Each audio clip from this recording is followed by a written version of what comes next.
demonstration. My name's Tina and I'll be your gold pourer this afternoon. What you're about to witness is the very final stage of gold production here in Ballarat.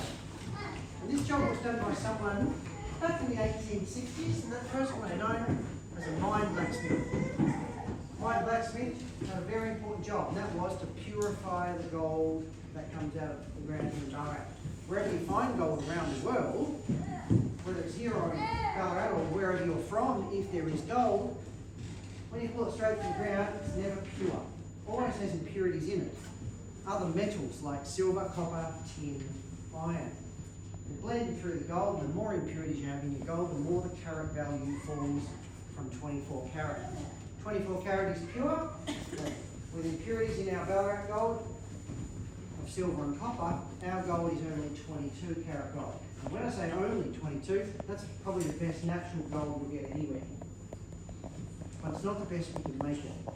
My job as the mine blacksmith working for the mining company, I don't work down the mine, my job is to take the gold that their miners find and turn it from 22 carat into 24 carat by removing those impurities. We do that by smelting. Take the gold up to a temperature where it becomes a liquid. When in liquid form, you can remove the silver and the copper, and then you're left with nothing but gold. Nothing but gold is 24 carat. 1851, they discovered the gold here in Ballarat. They tried to keep it a secret because they knew what would happen. It happened in California 3 years earlier in 1848. As soon as word gets out, too many people all at once.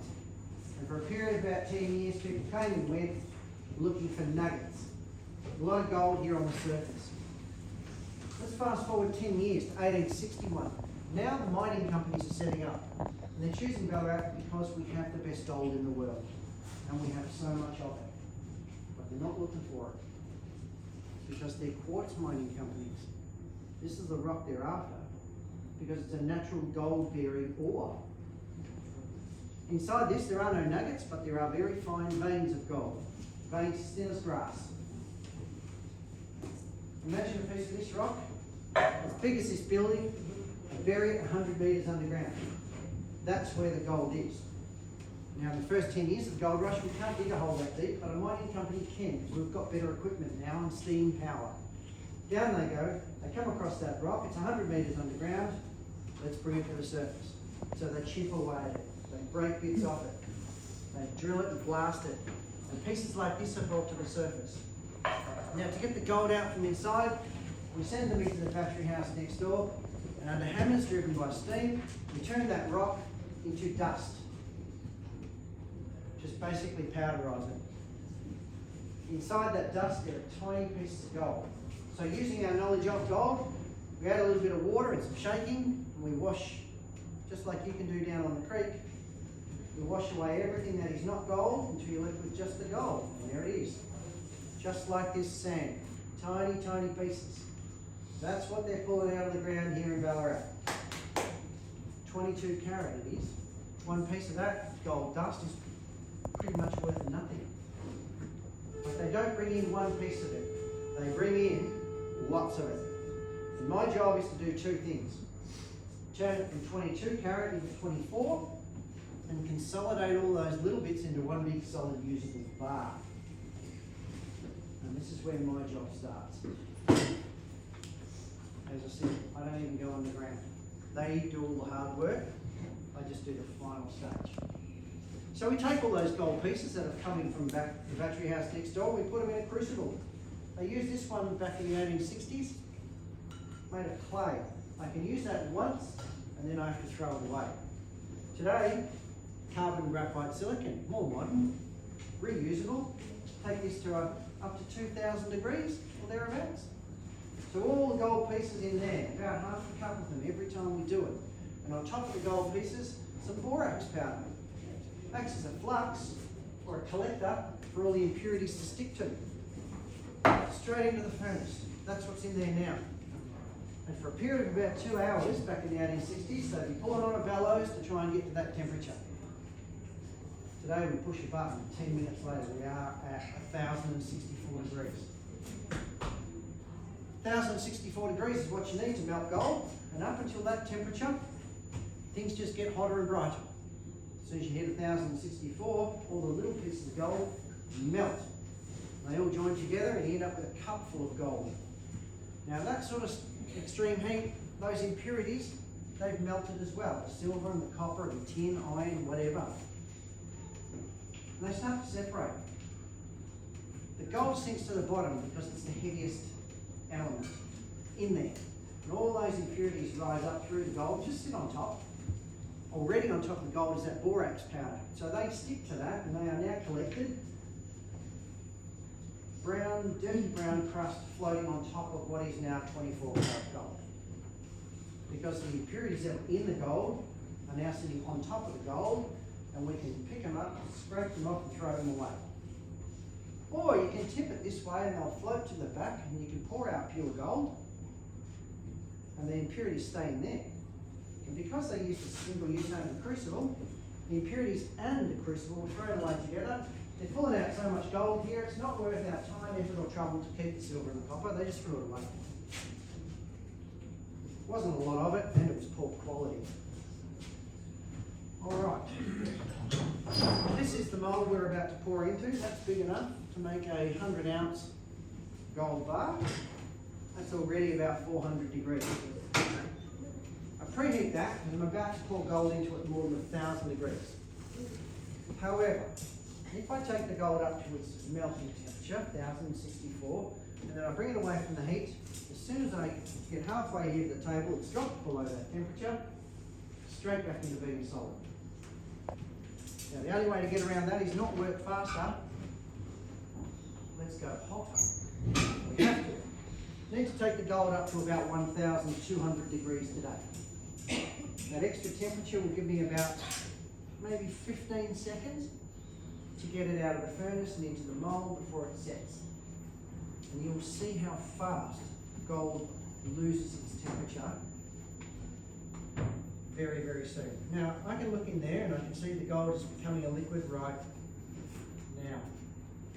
Straight away I know there's 1,064 degrees in there because the gold just melted. I'm going to cook it for about 15 more seconds. And in that time, if you want to get out any devices that you want to do, take some photos or footage, feel free. Get ready, I will just ask that you don't come any closer though. Otherwise you might end up with a free sample should something go wrong. Again.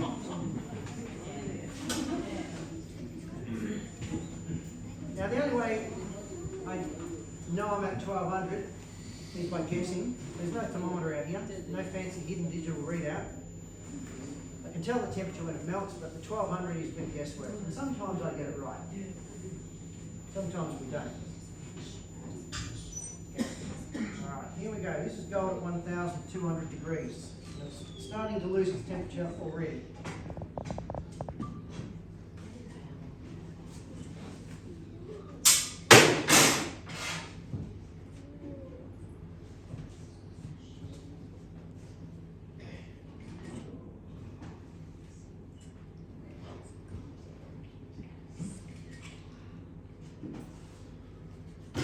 Gold is already starting to set as a solid.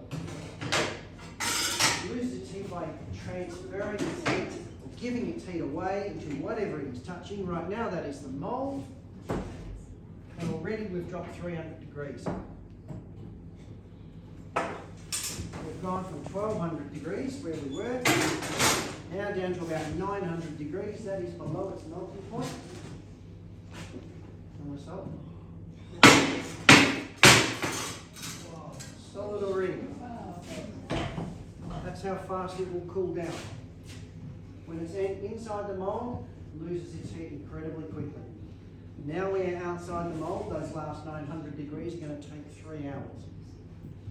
Because it's not touching anything, you can't transfer off that heat. Absolutely solid, but at 900 degrees,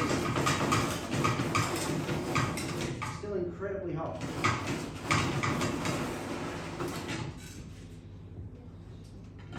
3 hours to cool down now. So I'll go and have my lunch.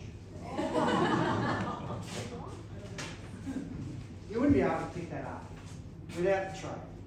It would simply melt straight through your hands. But I am going to pick this up with my bare hands in about 30 seconds from now. So I do need to demonstrate again how quickly it can lose its heat if you give it a reason to. A little bit of time in the cold water now. Rub it off.